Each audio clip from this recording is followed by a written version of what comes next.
Ada yang mungkin nggak akan nggak mau menikah gitu misalnya. Tapi kalau menikah, Anda mesti urusan sama dukcapil. Apa dukcapil? Ulangi, dukcapil. Dukcapil singkatan dari kependudukan dan catatan sipil.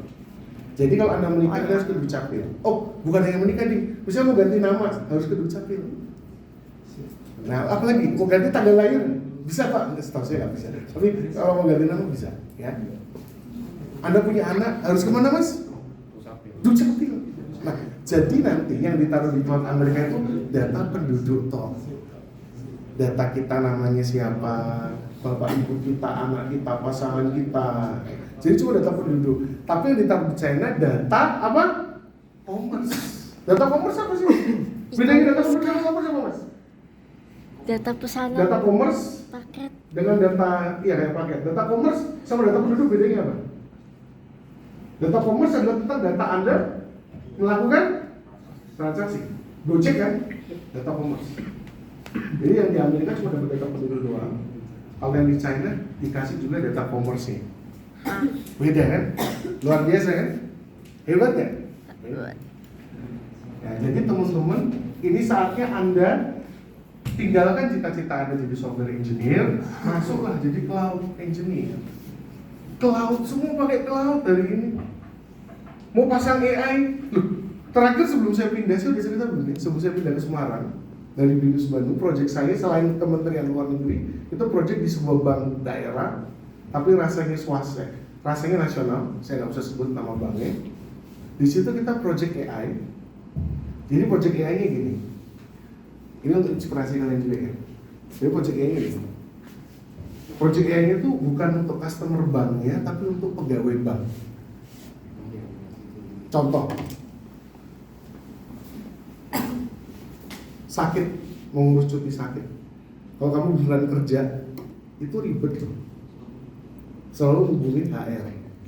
Mau internship nggak nanti? Mau magang kan? Oh nanti terasa. Oh berarti kalian tahu. Iya Pak ya, masa cuti aja mau ribet? Nah itu. Ibu-ibu hamil, mau melahirkan. Cuti melahirkan kok ribet? Ini ibu-ibunya udah kasihan.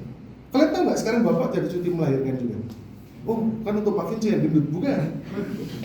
Bapak-bapak sekarang menurut aturan undang-undang yang baru, yang omnibus law, bapak-bapak pun berhak minta cuti melahirkan.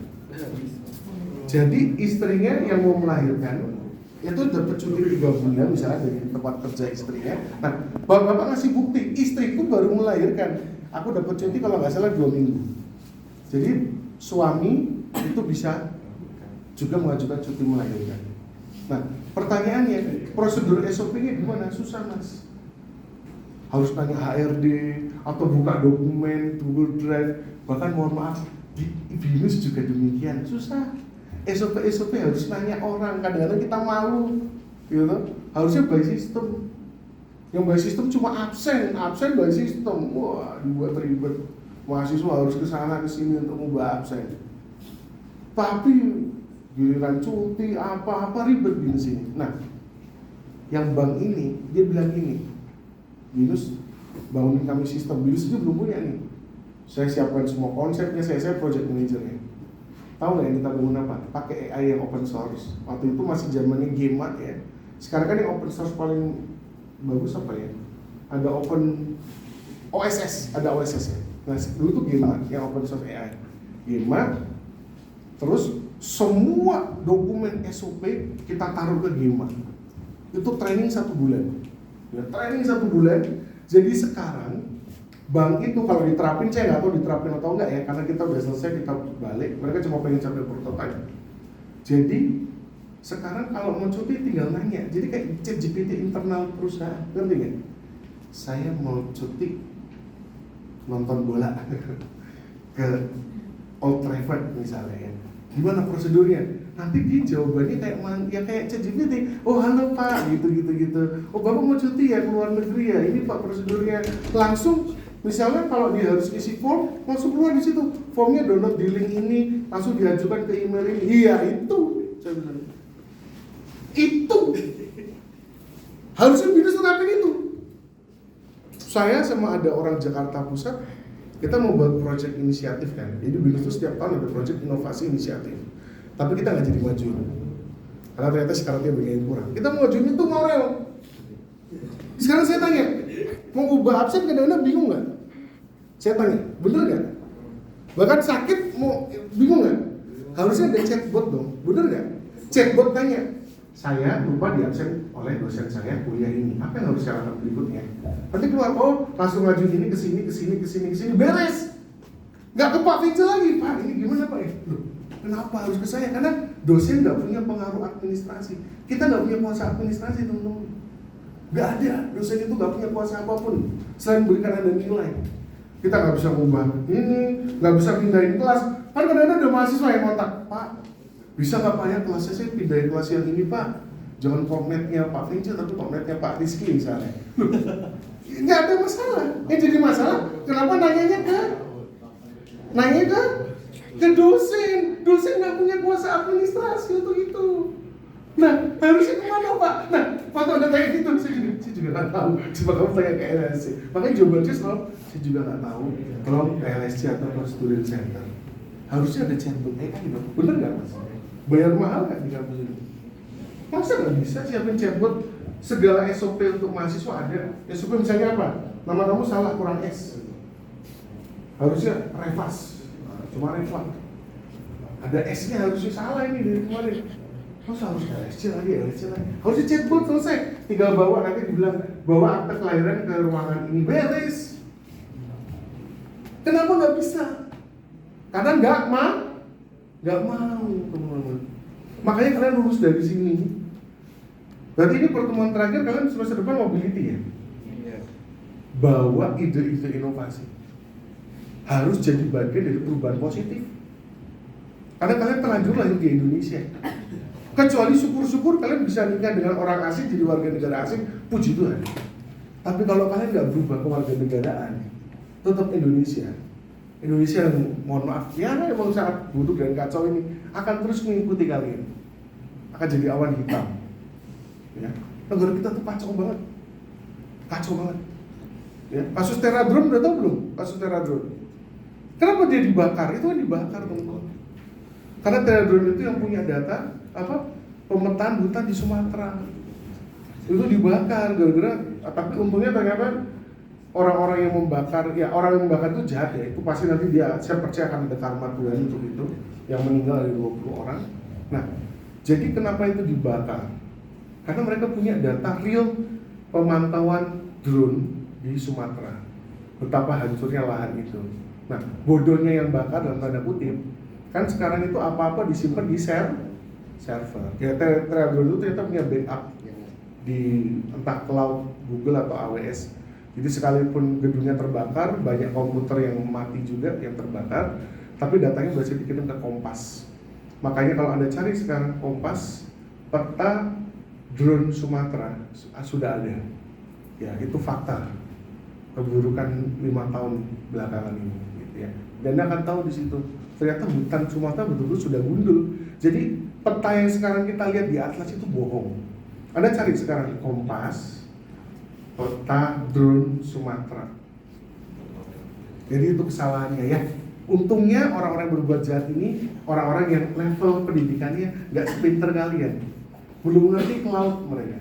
Mereka kira dengan bakar komputer beres. Ya 22 orang mati. Tadi saya percaya tahun depan Teradron akan bangkit lagi. Kan direkturnya ditangkap polisi nih. Nah, Teradron itu sebenarnya adalah anak perusahaan dari Jepang. Nah, ini kalau yang melakukan kejahatan ini nggak antisipatif, nah ini bakal jadi masalah bilateral dengan Jepang ya. Nah, saya nggak tahu, Jepang pasti akan bangkitkan lagi perusahaan drone yang baru di Indonesia. Itu pasti, karena drone juga dibutuhkan di militer. Sadis ya, ada yang bener Pak, iya memang kayak gitu. Nggak mungkin teman-teman, ada gedung tiba-tiba kebakar. Ya Allah, gedung tiba-tiba kebakar di tengah kota, Jakarta Pusat, aduh nggak mungkin ya. Terus gedung perusahaan Teradron, perusahaan drone IT gitu, gila nggak mungkin teman-teman. Masa bodoh sih, emangnya nyimpen baterainya disenterin atau dikasih laser, tiba-tiba meledak. Emangnya baterai Samsung tahun 2000 berapa itu? 16? Enggak lah. Kamu coba dipikir. Terus langsung direkturnya masuk penjara. Ya, kasus yang lain aja nggak ada yang masuk penjara. Masa kebakaran gedung tiba-tiba direktur yang masuk penjara lah. Emang salah direkturnya apa ya? Kalau dipikirin, Jadi kalau kebakaran gedung BINUS rektor yang masuk penjara, kan enggak. Yang salah siapa? Yang penanggung jawab gedung lah. Kan gedungnya nyewa. Kenapa direkturnya yang ditangkap? Anda harus tahu kasus Terra Drone ya. Sekarang jadi cari Kompas, peta drone Sumatera, itu Anda akan lihat fakta ini. Jadi teman-teman kalau emang bisa kabur aja dulu, kabur. Ya Pak Fik sudah bilang. Kalau bisa jadi warga negara asing, jadilah warga negara asing. Kalau tidak, seperti saya, kita berjuang membuat yang baik. Makanya saya selama ini kalau saya ada project itu saya disuruh berbom, saya nggak pernah mau tanda tangan. Saya pergi, saya masih pergi. Makanya saya sering ada beberapa teman saya benci sama saya. Saya disuruh tanda tangan itu hasil bukan hasil temuan, saya nggak mau, saya pergi. No, saya nggak mau. Gitu ya teman-teman nih. Saya sakit, saya sekarang ada project juga dengan salah satu anak perusahaan Pertamina ini. Tapi bukan NGE sih kelihatannya. Jadi saya boleh kasih tunjuk ya. Ini, nah ini. Saya baru chat pagi ini dengan ibu ini. Apa tulisannya? Bisnis Patrania. Ya. Ini baru chat saya tadi pagi. Saya bilang saya baru selesai dari rumah sakit, betul ya? Ya betul. Patraniaga ini yang kemarin kena kasus korupsi. Jadi saya sekarang lagi ada project dengan Patraniaga. Hasil temuan kita sampaikan apa adanya. Tapi IT ya, IT. Bukan project yang soal korupsi Patraniaga itu kan. Saya bilang pokoknya kita IT. Dan setiap kali misalnya ada titipan, Pak, tolong Pak dibuat seperti ini, nggak bisa. Saya bilang, saya tolak. Makanya saya sampai sakit teman-teman. Saya sakit tuh kata dokter ada unsur stres juga katanya. Karena biasanya saya sakit lambung minum obat sembuh. Nah, tapi banyak hal. Kita harus punya integritas. Karena nanti kalau kita meninggal, yang kita bawa itu integritas kita. Tapi kalau meninggal, yang diingat orang, oh iya ini orang ini mohon maaf pencuri, orang ini koruptor, itu yang harus diingat. Sekarang Anda lihat berita Freddy Sambo jadi pendeta, udah tahu belum? Sambo udah jadi pendeta, sekarang dia ikut gerakan ekonomi, jadi pendeta di penjara, Nah, dia akhirnya sadar. Ya semoga beneran bukan hanya pencitraan. Karena pada akhirnya, kalau saya masih ingat Freddy Sambo waktu baca apa penutup dia membacakan pesan penutup pembacaan sidang, dia bilang saya nggak menyangka hidup saya bisa hancur dalam waktu sekejap ini. Hidup orang, saya juga mikir bener juga kemarin saya tuh hebat, ngajar bisa sambil teriak-teriak. Terus Tuhan kasih saya sakit tuh, aduh saya sedih banget. Sehingga saya bilang, wah ini project saya harus selesaikan, biar saya langsung pergi dari project ini. Setiap ada hal yang nggak jelas, saya selalu pergi teman-teman. Saya orang yang bisa dikatakan pengecut. Makanya saya nggak pernah ngajarin kalian untuk jangan menyerah, enggak. Malah saya ngajarin kalian lihat peluang, ambil peluang, gitu ya. Menyerah nggak apa-apa. Pak, saya baru kerja 6 bulan, ternyata tempat kerjanya toksik, keluar saya bilang. Jangan karena apa? Soalnya Pak, papa mama saya, dosen saya bilang, masa gitu aja cepat menyerah? No, teman-teman, keluar. Ya, udah toksik kalian diajak mabuk.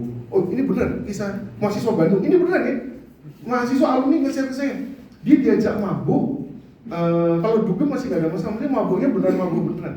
Bahkan saya udah tahu dia kelihatannya ditawarin ekstasi juga. Dia nggak mau. Dan itu by the way satu timnya seperti itu. Karena manajernya seperti itu dan akhirnya dia keluar dari perusahaan itu. Yes. Dan perusahaan itu kena kasus korupsi PDN, Pusat Data Nasional. Nah, saya nggak usah sebut namanya. Ada cari sendiri perusahaan apa yang terkait Pusat Data Nasional. Ini terus story langsung dari kakak angkatan kalian ya, alumni. Wah, parah banget teman-teman. Jadi teman-teman jangan terjebak dengan kata-kata jangan menyerah. Enggak. Harus kita tahu kapan kita menyerah, kita harus segera pergi, gitu ya. Nah, ini saya project, saya langsung buat janji, tadi lihat kan, WA saya kan. Saya bilang saya udah ke rumah sakit, saya buat janji, saya bikin presentasi akhir, saya pengen langsung pergi dari project ini. Gitu. Karena dari project ini saya sakit, ya, integritas saya tergerus.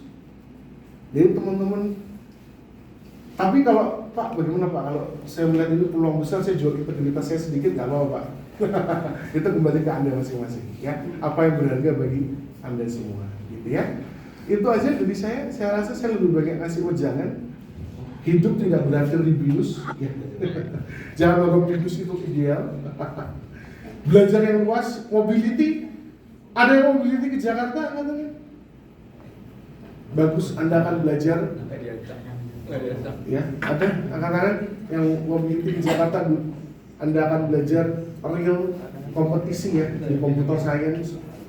BINUS CS Jakarta itu sangat ketat. Mahasiswanya bukan berteman tapi berkompetisi. Cukup. Betul. Ya. Yang BINUS Semarang tetap bertahan dengan Pak Vinci. Angkat tangan siapa? Oh sedikit. Baik. Ada yang ke BINUS Bandung. Oh, yang Bandung saya kasih tahu dulu. Jaga pergaulan. Karena tempat kuliah kalian, belum tahu ya. Ini BINUS. Kalau kita kan masih agak mending, depannya nanti kan cuma beach club ya. Nah BINUS itu belakang BINUS Bandung adalah Holy Wings Group. Wow. Holy Wings Group, dan dalam satu kompleks yang namanya Pascal Hyper Square itu ada 3 gereja, 2 tempat dugem. Luar biasa. Makanya saya bilang jaga pergaulan. Ya. BINUS Bandung bagus. Ada yang ke Malang? Nggak ada ya? Iya memang. Jarang. Ada? Malu Ke aku Malang. Malu pas dirian soalnya. Oh, kok Manggisan? Lucu tua. BINUS apa dia? Saya lupa. Udah ya, itu Jakarta semuanya. Alam Sutra udah, Alam Sutra ada. Alam Sutra, bagus. Alam Sutra masih agak begini. Ya, dulu Alam Sutra itu yang pergaulannya agak gimana. Tapi sekarang yang Bandung ini luar biasa. Kira-kira gini teman-teman. Semoga ada peta ini. Saya jelasin dulu. Yang ke Bandung ini Anda harus hati-hati. Jadi gini. Yang ke Jakarta bisa mampir ke Bandung karena sangat dekat ya. Ayo. Jadi gini, ada yang namanya Pascal Hyper Square ya. Kita lihat maps. Pascal Hyper Square beda dengan Mall Pascal 23, beda lagi. Jadi gimana menjelaskan ini? Nah, ini coba Oke. Nah, teman-teman baik. Ini anggaplah daerah yang sangat luas ya. Ini namanya Pascal Hyper Square. Dari sini, berarti dari sini ya. Dari sini, ini semua Pascal Hyper Square namanya. Jadi memang di sini tuh ada gerbang masuk. Waktu kalian masuk ini daerah yang luas banget. Parkir mahal. Saran saya parkir di luar. Cuma parkir di luar ada masalah keamanan. Jadi trade off ya. Mau mahal, parkir di dalam lebih aman. Tapi kalau parkir di luar lebih murah, cuman keamanannya. Jadi ini Pascal Hyper Square. Nah, ini Pascal 23. Ini BINUS tuh, nah BINUS nempel. Jadi kalau mau ke BINUS harus masuk dulu mallnya, nanti Anda masuk ke liftnya ya. Liftnya, puji Tuhan, kalau kita liftnya ada berapa? Yang di depan 2 ya, di sana ada 4 ya, dan masih ada 2 lagi cadangan, 6 gitu. Nah, ini BINUS, ini Pascal 23. Nah, belakang sini, hotel tuh ada 2 kalau nggak salah. Nah, daerah sini nih kelihatannya, ini pokoknya ada 2 tempat duduk ya, ada Holy Wings Group 1, tapi namanya bukan Holy Wings kan sekarang. Satu lagi apa? Terus di daerah sini bagian depan, betul. Ini Vibe Hotel bagian depan. Di sini ada gereja, ada 2 atau 3 ya. Ada gereja apa ya? Satu tuh apa ya? Saya kurang tahu sih nama gerejanya apa. Ini cukup terkenal. Jadi pokoknya satu kompleks besar ini ada 2 tempat duduk, 3 gereja, ada hotel 2 atau 3 ya. Dan ingat, ini bukan kayak POJ. Kalau POJ kan kita nggak ada pembatas ya. Masuk POJ kan tinggal masuk POJ ya. Ini bukan. Ini beneran ada pembatas. Jadi Anda masuk itu harus ngelewatin batas parkir. Makanya disebut Hyper Square. Bukan kayak POJ. POJ kan terbuka. Kita mau ke mall, mau ke BINUS, mau ke Awan Costa, enggak. Ini kalau kita masuk ke sini, di sini banyak toko, banyak luar biasa. Ini kampus yang saya rasa luar biasa.